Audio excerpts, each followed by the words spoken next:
नमस्कार दोस्तों, मैं कैलाश आप सभी का आपके अपनी YouTube channel GS with Kailash sir में स्वागत करता हूं। हम यहाँ जीएस स्पेशल की जो सीरीज़ है जिसमें 25 क्वेश्चन की सीरीज होती है, जो एसएससी, रेलवे, बैंक, पुलिस, लेखपाल तथा यूपी आरओआरओ और यूपी पीसीएस को ध्यान में रखते हुए डिज़ाइन की गई है। अर्थात ये जो क्वेश्चन होंगे आपके लिए एसएससी के एग्ज़ाम्स के लिए, लेखपाल के एग्ज़ाम्स के लिए, पुलिस के एग्ज़ाम्स के लिए बहुत ज़्यादा बेनिफिशियल होंगे। तो ये सीरीज़ जो है आपके लिए लाई जाती है डेली शाम को 6 बजे।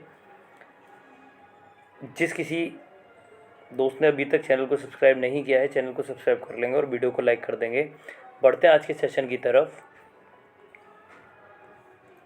पहला क्वेश्चन, सूची 1 का सूची 2 के साथ में मिलान करना है। सूची 1 का सूची 2 के साथ में मिलान करना है। चलिए देखिए, ये हड़प्पा कालीन कुछ स्थल हैं जो हड़प्पा सभ्यता, जो कि 2350 ईसा पूर्व से लेकर 1750 ईसा पूर्व तक रही, भारत की सबसे प्राचीन सभ्यता है और विश्व की सबसे प्राचीनतम सभ्यताओं में से एक है। उस समय के कुछ जगहों के नाम हैं, स्थल हैं वहाँ के, और उनकी वर्तमान स्थिति। तो हम देखेंगे हड़प्पा सभ्यता का जो मादा स्थान था ये कहाँ स्थित है। ये स्थित है आपके जम्मू कश्मीर में। ये हड़प्पा स्थल का सबसे उत्तरी स्थल था। इसके बाद दायमाबाद को देखेंगे तो हड़प्पा सभ्यता का सबसे दक्षिणी स्थल महाराष्ट्र। दायमाबाद कहाँ था? ये महाराष्ट्र। इसके बाद देखते हैं कालीबंगा, जिसका अर्थ होता है काले रंग की चूड़ियाँ। इसका संबंध राजस्थान से था। और राखी गढ़ी का संबंध हरियाणा। राखी गढ़ी का जो संबंध था कहाँ से था? हरियाणा से।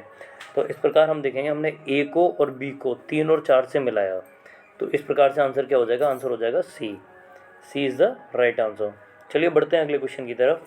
नेटवर्क पर प्रत्येक कंप्यूटर को एक अद्वितीय द्वारा पहचाना जाता है। एक एड्रेस होता है जिसके द्वारा पहचान बनती है, और ये क्या हो जाता है? IP address. तो नेटवर्क पर प्रत्येक कंप्यूटर को एक अद्वितीय द्वारा जो पहचाना जाता है, ये क्या कहा जाता है? आईपी एड्रेस कहा जाता है। आईपी एड्रेस असल में संख्याओं का एक सेट है जो एक डिजिटल एड्रेस की तरह काम करता है, यानी कि कंप्यूटर नेटवर्क से जुड़े डिवाइसेस की पहचान करने और उनके बीच डाटा ट्रांसफ़र करने में मदद करता है। आईपी एड्रेस का पूरा नाम इंटरनेट प्रोटोकॉल एड्रेस है। आईपी एड्रेस की फुल फॉर्म क्या हो जाएगी? Internet protocol address. और यह एक डिवाइस को कम्युनिकेट करने में मदद करता है। चलिए बढ़ेंगे अगले क्वेश्चन की तरफ। भारतीय रिजर्व बैंक द्वारा रेपो दर को कम करने की ओर जाता है। मतलब जो रिजर्व बैंक है ये क्या करती है? ये रेपो दर कम करती है और इसे बढ़ाती भी है। वर्तमान में देखें, अभी हाल ही में 2 दिन पहले रेपो दर है जो बढ़ाई गई है आरबीआई के द्वारा, और ये कितनी की गई है? 4.40%। तो इसे कम किया जाता है बाजार में तरलता को बढ़ाने के लिए, जो बाजार में मुद्रा है उसे बढ़ाने के लिए, और बाजार से मुद्रा कम करने के लिए क्या किया जाता है? रेपो दर को बढ़ा दिया जाता है। चलिए बढ़ेंगे अगले क्वेश्चन की तरफ। संबंधित देश की पूंजी और मुद्रा की सही जोड़ी पहचान करें। यहाँ पे कुछ जो है, एक साइड में जो है राजधानी दी हुई है और दूसरी साइड में क्या दी हुई है? मुद्रा दी हुई है। तो देखेंगे पूंजी और मुद्रा लिखा हुआ है, राजधानी और मुद्रा होना चाहिए ये। संबंधित देश की पूंजी और मुद्रा की सही जोड़ी। तो हम जानते हैं हवाना जो है, हवाना क्यूबा की राजधानी है, किंतु यहाँ की जो मुद्रा है वो डॉलर नहीं होती, वो क्या होती है? क्यूबियन पेसो। क्यूबियन पेसो जो होता है वो यहाँ की मुद्रा है। वियना को देखेंगे तो वियना ऑस्ट्रिया की राजधानी है और वहाँ की मुद्रा क्या है? यूरो। तो इस प्रकार से ये वाला ठीक हो जाएगा। वियना ऑस्ट्रिया एक देश है जिसकी राजधानी है वियना, और वहाँ जो मुद्रा चलती है वो यूरो। तो इस प्रकार से सही जोड़ी क्या हो जाएगी? बी सही जोड़ी हो जाएगी। इसके अलावा जो नैरोबी है ये केन्या की राजधानी है, और यहाँ की जो मुद्रा है वो क्या है? कीनियन शिलोंग। कीनियन शिलिंग जो है यहाँ की मुद्रा है। बढ़ते हैं अगले क्वेश्चन की तरफ। विश्व संग्रहालय दिवस प्रतिवर्ष कब मनाया जाता है? तो विश्व संग्रहालय दिवस जो मनाया जाता है प्रतिवर्ष, ये कब मनाया जाता है? 18 मई को। 18 मई को विश्व संग्रहालय दिवस के रूप में मनाया जाता है। 20 जुलाई को विज्ञान अन्वेषण दिवस, 1 दिसंबर को विश्व एड्स दिवस, और 8 मार्च को अंतर्राष्ट्रीय महिला दिवस के रूप में मनाया जाता है। तो यहाँ संग्रहालय दिवस पूछा गया था, और ये क्या होगा? 18 मई। चलिए अगले क्वेश्चन की तरफ बढ़ेंगे। आधुनिक इतिहासकार जिसने 1857 के विद्रोह को स्वतंत्रता की पहली लड़ाई बताया। तो किस इतिहासकार के द्वारा 1857 को जो विद्रोह हुआ था इसे स्वतंत्रता की पहली लड़ाई बताया गया? ये बताया गया बी.डी. सावरकर के द्वारा। विनायक दामोदर सावरकर ने 1857 के विद्रोह को स्वतंत्रता की पहली लड़ाई बताया। कौन सा द्वीप इंडोनेशिया का हृदय स्थल कहा जाता है? तो इंडोनेशिया का हृदय स्थल कहा जाने वाला जो द्वीप है वो कौन सा हो जाता है? जावा द्वीप। गैसों के दो विशिष्ट ताप किसके द्वारा संबंधित हैं? गैसों के विशिष्ट ताप जो हैं किसके द्वारा संबंधित होते हैं? ये होते हैं परफेक्ट गैस का जो इक्वेशन होता है Cp माइनस Cv बराबर R/J। तो आंसर क्या हो जाएगा? ए। फुटबॉल एसोसिएशन की पहली महिला अध्यक्ष के रूप में हाल ही में किसे चुना गया है? तो फुटबॉल एसोसिएशन की जो पहली महिला अध्यक्ष चुनी गई हैं ये चुनी गई हैं डेवी हेविट। निम्न में से कौन सा संगठन कलिंग पुरस्कार प्रदान करता है? तो कलिंग पुरस्कार जो है ये किसके द्वारा प्रदान किया जाता है? ये यूनेस्को के द्वारा प्रदान किया जाता है। पारिस्थितिकी शब्द की सर्वप्रथम 1865 में प्रतिपादित करने का श्रेय किसे जाता है? यानी पारिस्थितिकी शब्द का जनक किसे माना जाता है? रिटर को। एक वैज्ञानिक हुए रिटर नाम से। वर्ष 2011 की जनगणना के अनुसार देश में 2001 से 2011 के दशक के दौरान जनसंख्या वृद्धि दर में कितने प्रतिशत रही? 2011 की जनगणना के अनुसार देश में 2001 से 2011 दशक के दौरान जनसंख्या वृद्धि दर कितने प्रतिशत रही? तो 12 का आंसर हो जाएगा 17.7%। 17.7%। अगला क्वेश्चन, निम्नलिखित में से कौन सा कथन असत्य है? तो एक बार क्वेश्चन देखेंगे सभी। निम्न में से कौन सा कथन है जो असत्य है? भारत के क्षेत्रफल का 29.3% भाग पर्वतीय है। ये फैक्ट कैसा हो जाएगा? ये बिल्कुल ठीक हो जाएगा। इसके बाद भारत के क्षेत्रफल का 27.7% भाग पठारी है। ये भी ठीक हो जाएगा। 27.7% भाग जो होता है ये कैसा हो जाता है? पठारी हो जाता है। जो क्षेत्रफल का पर्वतीय भाग है ये पर्वतीय भाग 10.6% भाग जो होता है वो पर्वतीय होता है और 18.5% भाग होता है ये पहाड़ी होता है। तो दोनों को मिला के 29.3 हो जाता है। हम देखेंगे पठारी भाग 27.7 बिल्कुल ठीक है।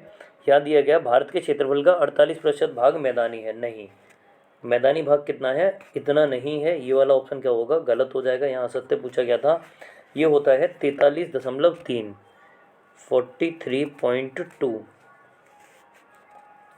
43.2%। 43.2%। तो ये 48 नहीं होगा। 48 की जगह क्या होगा? 43.2%। और इसके अलावा भारत का अक्षांशीय विस्तार 8 डिग्री 4 मिनट उत्तर से 37 डिग्री 6 मिनट उत्तर है। बिल्कुल। तो ये बाकी 3 फैक्ट क्या होते हैं? सत्य हो जाते हैं। कौन सा सत्य कथन असत्य था? तीसरा। 48% की जगह होगा 43.2%। जंजीबार और पेम्बा द्वीप किस देश के तट के निकट स्थित हैं? तो जंजीबार और पेम्बा द्वीप जो हैं ये आपके किस देश के निकट हैं? ये तंजानिया देश, जो तंजानिया देश है तंजानिया देश के निकट हैं। राज्यपाल अपने राज्य की विधान परिषद, यदि विधानमंडल द्विसदनीय है, विधानमंडल द्विसदनीय हो तब की बात की जा रही है। विधान परिषद का जो गठन होता है अनुच्छेद 169 के द्वारा होता है। गठन और जो समाप्ति होती है किसके द्वारा होती है? यानी निर्माण और समाप्ति अनुच्छेद 169 के द्वारा। राज्यपाल अपने राज्य के विधान परिषद में निम्न में से किन क्षेत्रों से संबंधित व्यक्तियों को मनोनीत कर सकता है? तो यहाँ कुछ सदस्य जो मनोनीत किए जाते हैं वो कला और साहित्य के क्षेत्र से सही हो जाएगा। विज्ञान के क्षेत्र से सही है, ये भी ठीक है, ये भी ठीक है। समाज सेवा और सहकारिता आंदोलन, ये भी ठीक हो जाएगा। तो आंसर क्या होगा? डी, उपयुक्त सभी। इसी प्रकार हम देखते हैं जो राष्ट्रपति होता है, राष्ट्रपति के द्वारा 12 सदस्य कला, साहित्य, विज्ञान और समाज सेवा के क्षेत्र से मनोनीत किए जाते हैं। अगला क्वेश्चन आपकी स्क्रीन पर, वर्ष 1946 में गठित अंतरिम कैबिनेट की अध्यक्षता किसके द्वारा की गई? तो अंतरिम सरकार की जो स्थापना हुई थी वर्ष 1946 में वो कब हुई थी? इसकी स्थापना हुई थी 2 सितंबर 1946। 2 सितंबर 1946। कैबिनेट की अध्यक्षता किसके द्वारा की गई? तो अध्यक्षता की गई थी जवाहरलाल नेहरू के द्वारा। और जो अंतरिम सरकार बनाई गई उसका अध्यक्ष कौन था? Lord Wavell. उस समय का जो वायसराय था लॉर्ड वेवेल वो इसका अध्यक्ष था और जवाहरलाल नेहरू इसके उपाध्यक्ष थे। अगला क्वेश्चन, कीबोर्ड में फंक्शन की संख्या कितनी होती है? हम जानते हैं कीबोर्ड में ऊपर की साइड में ही फंक्शन कीज दी होती हैं और इनकी संख्या कितनी होती है? इनकी संख्या होती है आपके 12। इनकी संख्या 12। चलिए बढ़ेंगे अगले क्वेश्चन की तरफ। हाल ही में केंद्र सरकार ने किस आयु के ऊपर वरिष्ठ नागरिकों को आयकर दायित्व दाखिल करने से छूट प्रदान की है? देखिए, जो वरिष्ठ नागरिक माने जाते हैं, 60 वर्ष से ऊपर के व्यक्ति होते हैं, उन्हें वरिष्ठ नागरिक माना जाता है।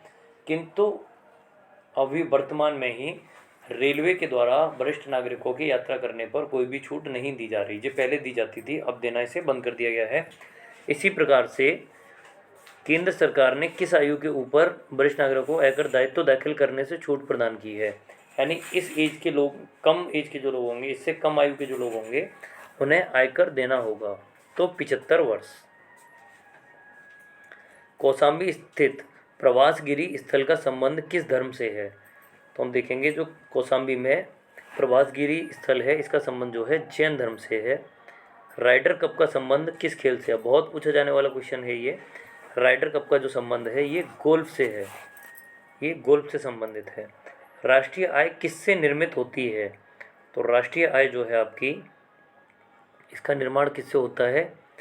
किसी धन उत्पादक गतिविधि द्वारा, किसी श्रमशील गतिविधि द्वारा, किसी लाभकारी गतिविधि द्वारा या किसी उत्पादक गतिविधि द्वारा।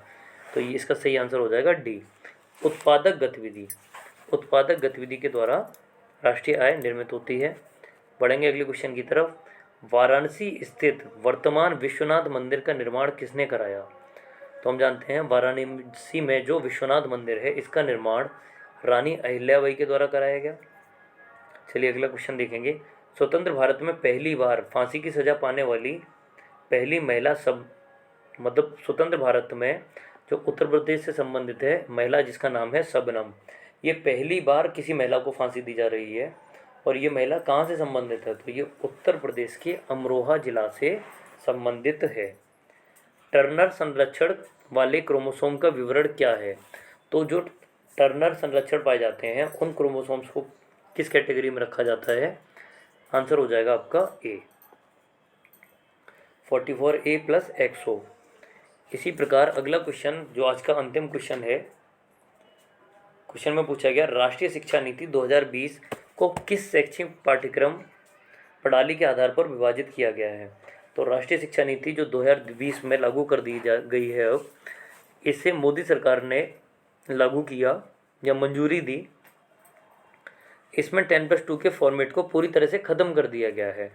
अभी तक हमारे देश में पाठ्यक्रम 10+2 के हिसाब से चलता था, लेकिन अब ये जो होगा ये 5+3+3+4 के हिसाब से होगा।